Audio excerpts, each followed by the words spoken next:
Breaking news చూస్తున్నాం. రాజమండ్రిలో కల్తీ పాలు కలకలం సృష్టించాయి. కల్తీ పాలు తాగి ఇద్దరు మృతి చెందారు. మృతులు కృష్ణవేణి, కనకరత్నంగా గుర్తించారు. చౌడేశ్వరి నగర్ లో పాలు తాగిన చిన్నారులు, వృద్ధులు అనారోగ్యానికి గురయ్యారు. అనారోగ్యానికి గురైన బాధితుల్ని ఆసుపత్రికి తరలించారు. ప్రస్తుతం బాధితులు పలు ప్రైవేట్ ఆసుపత్రుల్లో చికిత్స పొందుతున్నారు. అయితే వీరిలో పలువురికి కిడ్నీలు పాడైనట్లు తెలుస్తోంది. ఇక అధికారులు కల్తీ పాలే కారణంగా ప్రాథమికంగా గుర్తించారు. ఈ ఘటనపై కేసు నమోదు చేసుకున్న పోలీసులు దర్యాప్తు చేపట్టారు. దర్యాప్తులో బాధితులకు పాలు పోసిన వ్యక్తి గణేష్ ను అదుపులోకి తీసుకున్నారు.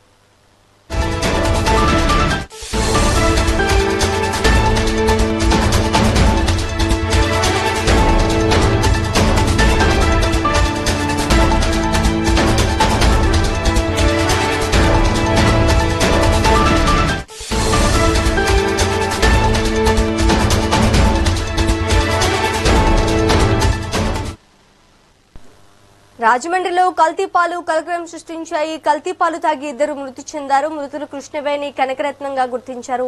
చౌడేశ్వరి నగర్ లో పాలు తాగిన చిన్నారులు, వృద్ధులు అనారోగ్యానికి గురయ్యారు. అనారోగ్యానికి గురైన బాధితుల్ని ఆసుపత్రికి తరలించారు. ప్రస్తుతం బాధితులు పలు ప్రైవేట్ ఆసుపత్రుల్లో చికిత్స పొందుతున్నారు.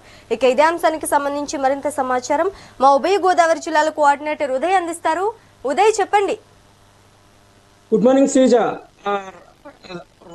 ప్రతిరోజు కల్తీకి ఏది అనర్హం కాదంటూ ప్రతి దానిలోనూ కల్తీ జరుగుతూ ప్రజల ప్రాణాలతో చెలగాటమాడుతున్నారు కొంతమంది స్వార్థపరులు. అంటే చిన్నారులు తాగే పాలను కూడా వీరు విడిచిపెట్టలేదనే చెప్పుకోవచ్చు. రాజమహేంద్రవరం కేంద్రంగా సాగుతున్న ఈ కల్తీ పాలదందా అయితే రాష్ట్రంలో కలకలం రేపింది. ఈ పాలు అంటే గత 15 సంవత్సరాల నుంచి ఈ పాలు పోస్తున్న వ్యక్తి పోసిన పాలు తాగి దాదాపు 15 మంది అయితే అస్వస్థతకు గురయ్యారు. ఇద్దరైతే మృతి చెందారు. ఈ సంఘటన అయితే రాష్ట్రంలో పెను సంచలనంగా మారింది. అసలు పాలు తాగి కూడా ప్రజలు మరణిస్తారనే అనుమానాలైతే ప్రజల్లో తలెత్తింది. అయితే రాజమహేంద్రవరం చౌడేశ్వర నగర్ లో ఈ సంఘటన అయితే చోటు చేసుకుంది. దీనిపై ప్రభుత్వం అయితే సీరియస్ అయింది.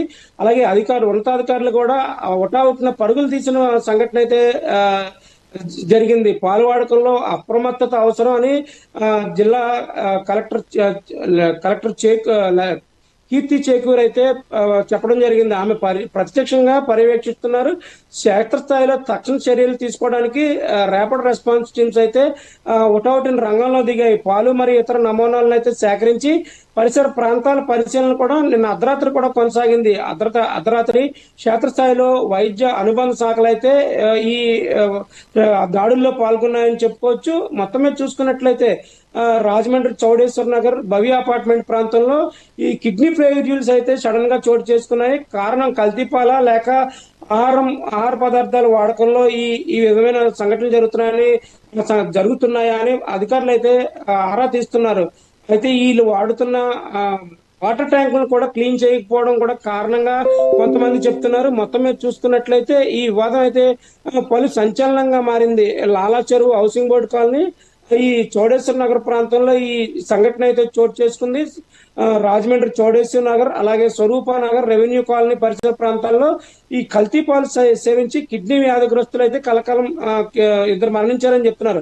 అంటే మొత్తమే చూసుకున్నట్లయితే కేవలం కిడ్నీ అనారోగ్య పాలైన వారు మాత్రమే ఈ పాలు కల్తీ పాలు తాగి అనారోగ్యానికి గురయ్యారు. మిగిలిన వారంతా ఆరోగ్యంగానే ఉన్నారని చెప్తున్నారు. అంటే ఈ కిడ్నీ సంబంధిత రోగులు ఈ పాలు తాగడం వల్ల అనారోగ్యానికి గురయ్యారా, లేకపోతే పాలలో కలుపుతున్న నీళ్లు పరిశుభ్రంగా లేకపోవడం, ఆ నీళ్లు వల్ల వీరు అనారోగ్యానికి గురయ్యారా అనేది ఈ పాలు సంబంధించిన నమూనాలు అయితే రిపోర్ట్స్ ల్యాబ్లకు పంపించడం జరిగింది. అది ఆ ల్యాబ్ నుంచి రిపోర్ట్స్ వచ్చిన తర్వాత పూర్తిగా అంటే దేని వల్ల వీరు మృతి చెందారు, దేని వల్ల వీరు అనారోగ్యం పాలయ్యారు, కల్తీ పాలకు కారణమా, లేకపోతే ఆ పాలలో కలిపిన నీళ్లు కారణమా, లేకపోతే వీళ్ళు అపార్ట్మెంట్ లో నివసిస్తున్న వీళ్ళు తాగునీరు కోసం ఉపయోగించే ట్యాంకులు పరిశుభ్రంగా లేకపోవడం కారణమా అనేది మొత్తం మీద అధికారులు అయితే మొత్తం ఈ నమూనాలను అయితే ల్యాబ్ పంపించడం జరిగింది. ఈ సంఘటన వెలుగులోకి వచ్చిన దగ్గర నుంచి అధికారులు అయితే ఈ అపార్ట్మెంట్ చుట్టూ నిన్న రాత్రి కూడా అక్కడ ఉన్న ప్రజలను అయితే అప్రమత్తం చేస్తున్నారు.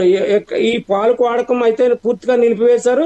వాటర్ ట్యాంకుల నుంచి వస్తున్న నీటిని కూడా వాడకుండా ఈ మున్సిపాలిటీ నుంచి వారికి అయితే నీరును అందిస్తున్నారు. మొత్తం మీద ఈ కల్తీ పాలు రాకెట్ అయితే రాష్ట్రం ఈ రాజమండ్రిలోనే కాక రాష్ట్రంలోని సంచలనంగా మారిందని చెప్పుకోవచ్చు శ్రీజ. దీని మీద పూర్తి సమాచారం అయితే సేకరిస్తున్నారు. పోలీసులు కూడా రంగంలో దిగారు.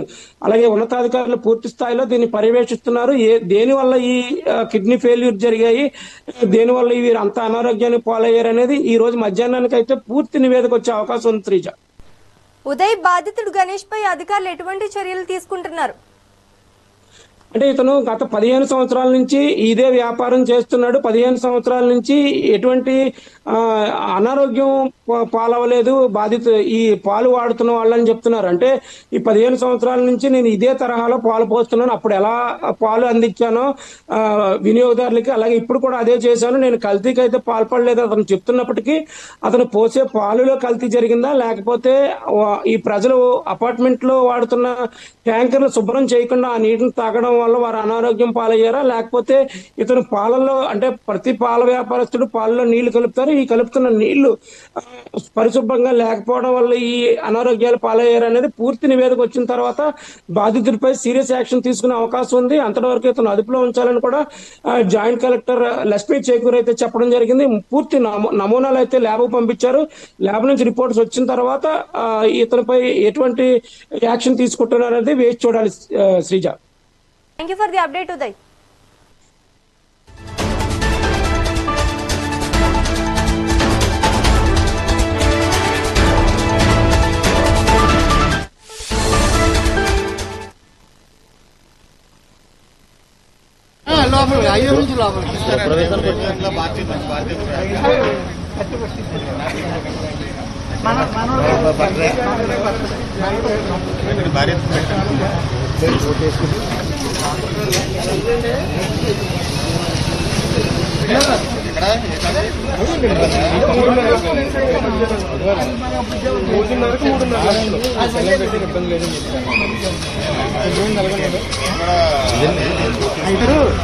నేను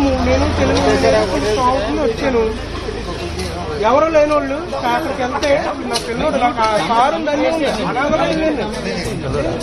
మీకు చేత కానప్పుడు చేయకూడదు కదా. నన్ను ఇంటికి రికమెండ్ చేయడు. మీ ఫోన్ బయట నుంచి పోతుంది కదా. రెయిన్బో వచ్చాను ఇప్పుడు 3.5 లక్షలు పెట్టుకోగలుగుతున్నాను కదా. నేను కాకినాడ తీసేసి వెళ్తున్నాను. గవర్నమెంట్ మంచి ఫెసిలిటీ ఉంటుంది, బాగుంటుంది. నేను ఆడు కడిగి తీసుకెళ్ళండి. 6 గంటల కొడుకు చచ్చిపోతే ఎవరు సమాధానం చెప్తారు? కూడా నాకు సమాధానం చెప్పండి. మెయిన్ అది ప్రాబ్లం. ఇది తప్పు కదా.